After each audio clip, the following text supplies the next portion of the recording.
Good morning, happy day one. It is day one of Tome Topple and I cannot be more excited. I'm just waking up. It's around 10:15 in the morning.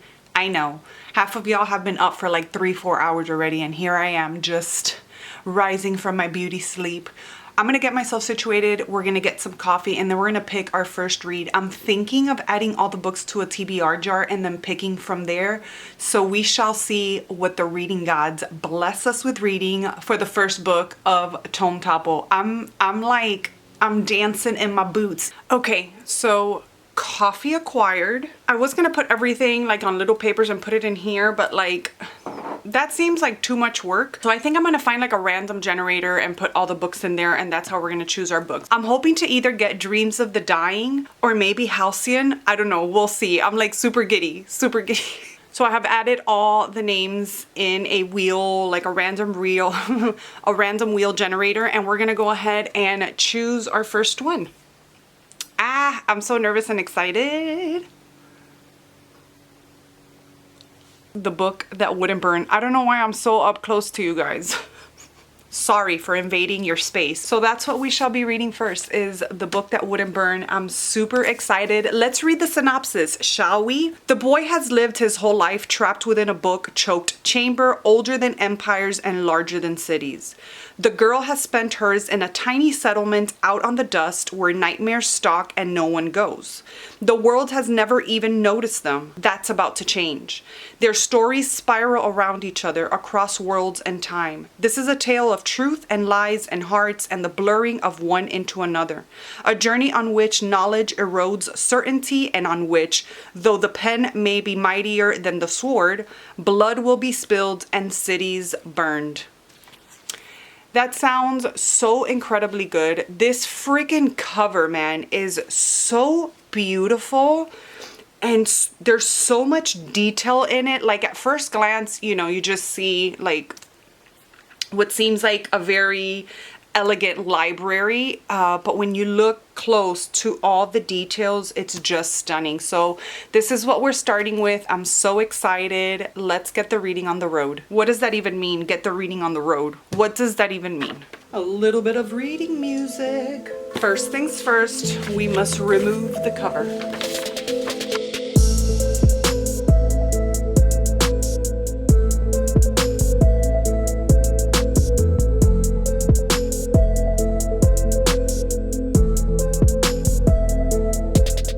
I'm only 4 pages in, which is literally the second page of the story, and I already love one of the characters, which I'm guessing it's our main character. I don't know how to say her name yet. I'm gonna have to look it up, but it's either Levira, something like that. But she is resilient and a badass, and you can get that off the second page of reading. I love that. I love that for her, and I love that I'm loving her already. This is off to a fantastic start. I feel like I want to keep talking through this, but it says here you could put Levira down, but you couldn't keep her there. Like, I love her. She supposedly has like a bloody mouth. She was just in like a fight, like I guess amongst the kids, or I don't even know if they're kids yet, in the town or wherever there are, and she says she spat a bloody mess into the dust, then grinned up at her aunt before hurrying off with the bucket.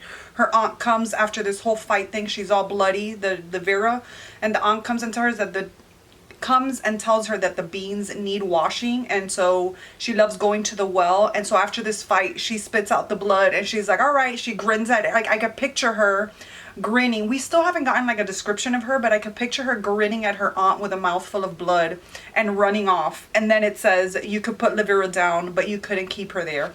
I am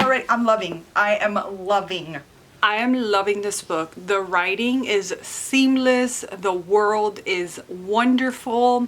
I mean, I wouldn't say wonderful because they're like in this desert kind of settlement that's called the Dust. But it's so wild. Like, I sat there, I put 45 minutes on a timer. I'm like, let's just read, because I was really engaged. So I was like, you know what? I'm going to put 45 minutes on the timer and just read. Bro, when I got back up from the book, like when I took a breath of air, I had only read like 37 pages, Granted, I did a couple things on a couple times. I forgot to pause the timer, but it was like very minuscule like timing, like maybe seconds or like not even a minute. It's a very easy read, so I don't want you to sit here and think like, oh my gosh, like there's so many words on the page. It's very simple to read, very easy, and you fly through it. But for some reason, I didn't read as much as I thought I did. I'm so glad that we start the book off with Livira. I'm gonna call her Lavira, maybe Lavira, but I'm gonna call her Livira just because that's how I'm pronouncing it in my head, and that's how we're gonna keep it. Starting off the book with her was such a strong move. Her character is just so strong, and she has such perseverance in her that I admired. Now the synopsis is so vague. I even went onto Goodreads to see if they had like a different synopsis, because I noticed that sometimes they have different synopsis depending on the platform, Amazon and all this stuff. And still the synopsis was vague. And when I tell you that the shit that happened in this book, I was not expecting at all. At the beginning of the book, we start off in this settlement with Livira. They mention here that she's named after a weed. You couldn't grow much in the dust, but that never stopped hungry people trying. They said Livira would grow in places where rocks wouldn't, which never made sense to Livira, the girl, because rocks don't grow. Unfortunately, not even goats could eat the stuff, and any farmer who watered a crop would find themselves spending most of their time fighting it. Spill a single drop of water in the dust, and soon enough, strands of Livira would come coiling out of the cracked ground for a taste. So it's like, once this weed got a hold of water, a taste of water, it was like really hard to get rid of it. And so that they named her that, and like her name and her personality goes so well together, and I loved that. We get a few chapters of her and what happened to that settlement, and how she has a dream of going to the city. She's one of these characters that does not want to be bound by this settlement. She wants to be free, and from where she is, she can see like maybe the traces of the city, like very, very far away. And she keeps telling her friends or whoever will listen that she's gonna go, she's gonna end up in the city. She's like, I don't know how. And they end up telling her, one of her friends is like, but that's dumb. Like, you would never make it in, because you can only get in upon approval. And she's like, I don't care how. She's looking for change. You see that when she goes to fetch the water, she almost wishes that the water would run out, because it would bring change, and it would bring, even though it's not good change, it would bring some kind of change. And she just wants change. She wants something to happen. Well, something does happen. And I'm not going to say what it is, because like I said, the synopsis is so vague. And this was such a surprise that I was like, wow. And I don't want to ruin that for anybody. And I feel like that's going to be the majority of the book. So I'm not going to be able to talk a lot other than like specific characters or just how the story is flowing. I feel like I'm not going to be... Wow, did you see that spit? It's I have my new Invisalign trays on, so it's like getting used to talking again without spitting a million times. Did I need to go there? Did I need to share that? Or did I need to bring you on that journey with me? Not really, but... Tome Topple just brings out my wild side. I'm so dumb.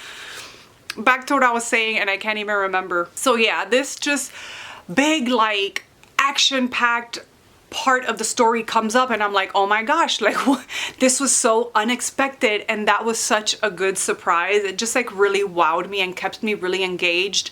After a few chapters, I forget how many chapters, we get into a new 3 chapters. Oh my gosh, so much happens in this book. 4 chapters. At the chapter 4 mark, we meet a new character, and we're getting to know him, and his name is Ever. Your guess is as good as mine when it comes to these damn names in this book. And we're getting to know where he lives. You know that he is almost like in this building full of books. He's making sort of like a staircase to go to the top, to the roof, because he feels like if he goes up to the roof, he's gonna be able to get out or at least see something, because they're not able to go outside. They're just amongst this like cubicle or building of books. It's almost like a maze. And within this maze, there's this thing called the mechanism. It's kind of weird. It's kind of like what... I'm still very at the beginning of Ever's journey to really understand what's going on, but there's this mechanism place, and they're only allowed to go in there one by one with a book. And every now and then somebody gets lost and like trapped in there to be released like sometime later. It's really, really weird, but I'm very interested in this aspect of the story, which usually doesn't happen to me. Usually when I read a book and we go from one character to the next, from one setting to the next, from one scene to the next, it's very jarring to me and it throws me off of the story. But I'm just so hungry for more of the book. And when we start off with Ever and we start off with this almost like chasm of books, or like this labyrinth of books that he lives in amongst other kids, I want to say, it's just so amazing to me, like just that setting alone. And so everybody's always like making fun of him. They're supposedly, by the description, there's a very large gap between the floor and the roof. It's like you could almost tell that they're not meant to go outside, but he is determined. He's like, I need to get up there. Now he is one of the ones that was trapped and lost in the mechanism. And somehow when they come out of this mechanism with whatever book they went in there with, they come out with that knowledge. It's almost like you go in there and you can live the book that you're reading. It brings it to life. How cool is that? And so when he goes in and he comes out, he doesn't come out with any special powers or any special abilities. He can't remember what book he went in there with. He can't remember specific things that he's trying to remember. Like he knows that there was a girl that he saw, but he doesn't remember anything else. And he's like searching. He's searching for answers because he knows that something was ripped from his memory when he came out of the mechanism. This is giving me Mad Max vibes at the beginning. It's also giving me Maze Runner vibes. I couldn't remember the name of the book or the series. It's giving me Maze Runner vibes with the mechanism. I'm just getting so many different vibes, but all fucking great. This is such a great introduction to Mark Lawrence, but I'm kind of afraid. And I think the way I talk about in my TBR video, my Tome Topple and Submarine video, how I like to read authors' works in chronological order. And one of the reasons I like to do that is because usually their suckiest work is going to be the beginnings of their work, right? Like the more you write, the more experience you gain, the more insight you gain to your craft, the better you get. Because I feel like reading like the newest release of an author is sort of making me, it's sort of setting me up for failure with the beginnings of the work, because I feel like I'm not going to like it as much. Does that make sense? And so I'm so glad that I'm starting with this book, but I'm also nervous because am I going to like his older works?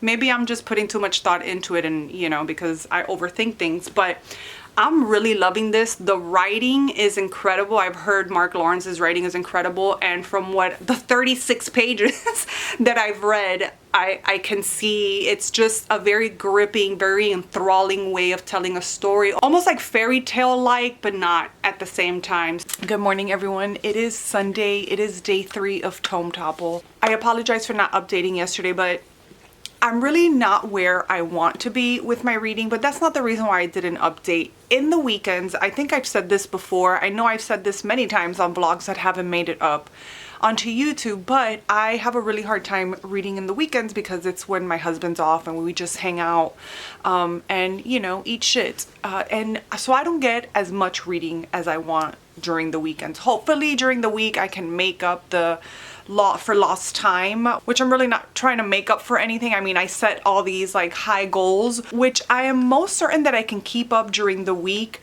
but I didn't think about the weekend this time, and this readathon started on the weekend, so it was kind of rough to get some reading in. But I am 114 pages into this book. I had to end up getting the audiobook because I found that, I mean, I didn't get as much reading in because it's the weekend, but every time I would sit down to read, I don't know what the issue is, but I feel like I'm reading for really long periods of time, but I'm really not reading that much. And I think I spoke about that on day 1. Like, I think I read like 36 pages the first time and I felt like I was reading for like 3 hours because there's so much that happens in the book, but it's not as dense as a fantasy book, if that makes sense, but there is a lot going on. So I do have the audiobook for this one to try and catch up and read as much as possible. I am loving this book. I'm enjoying reading it. I'm enjoying being in the world so much, and these characters.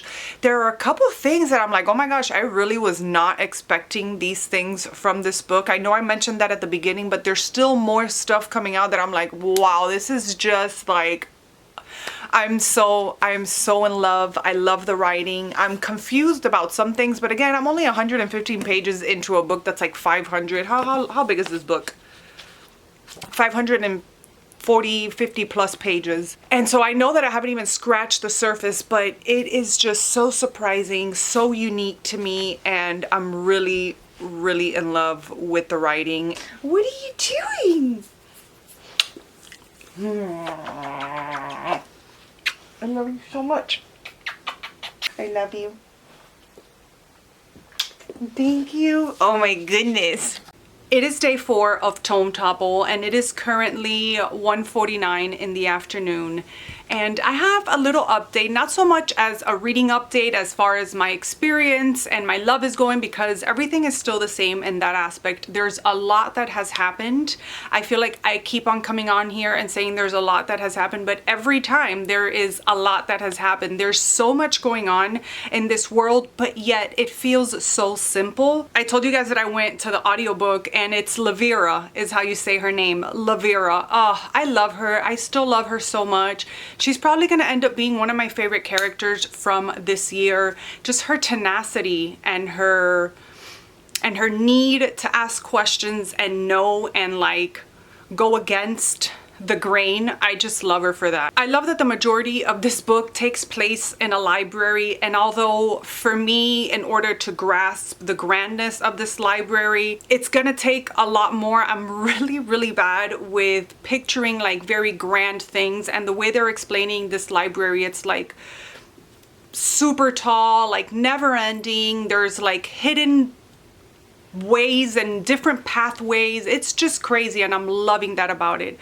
But we're also getting glimpses outside of the library, not only in the beginning that we were outside almost like in a desert type of setting, but while we are in this library in this city, we are getting glances of the outside world, but it's very minimal. So the majority of this book takes place in this just wondrous library. That's how I feel reading is. I just feel like I'm going into this like just full of wonder. Just I'm walking through these halls, these streets, this town, this city, this just any place that I walk through in this book, it's just wonder that fills me. I love it so much.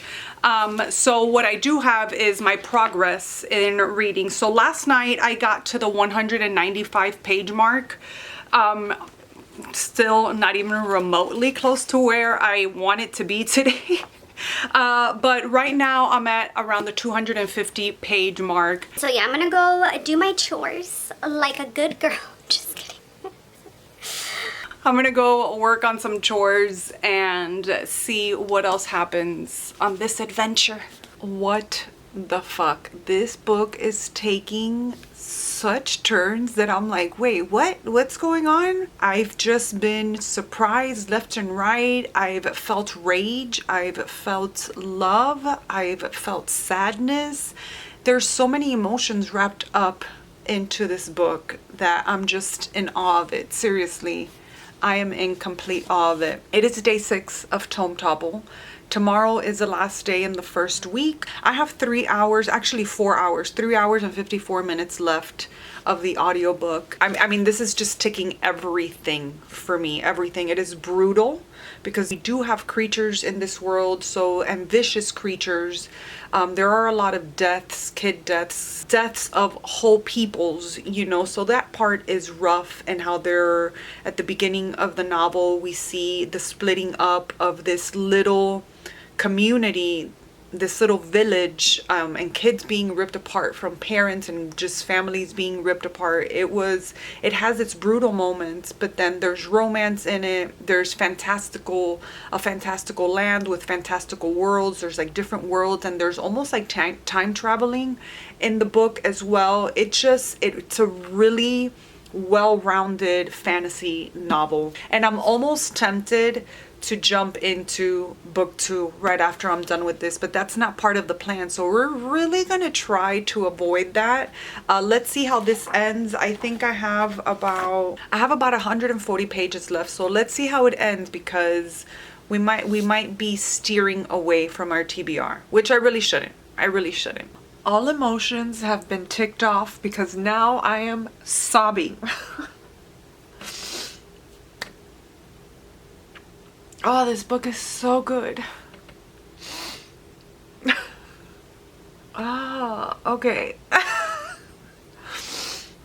Oh my gosh. I'm trying to regroup myself. 5 stars. Like this, 5 stars.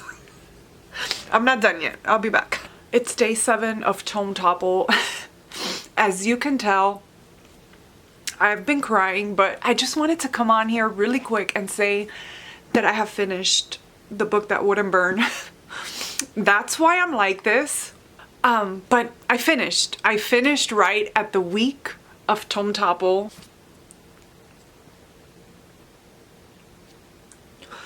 Whew. I was not expecting this, but I have to take my dog to a vet appointment in like 30 minutes.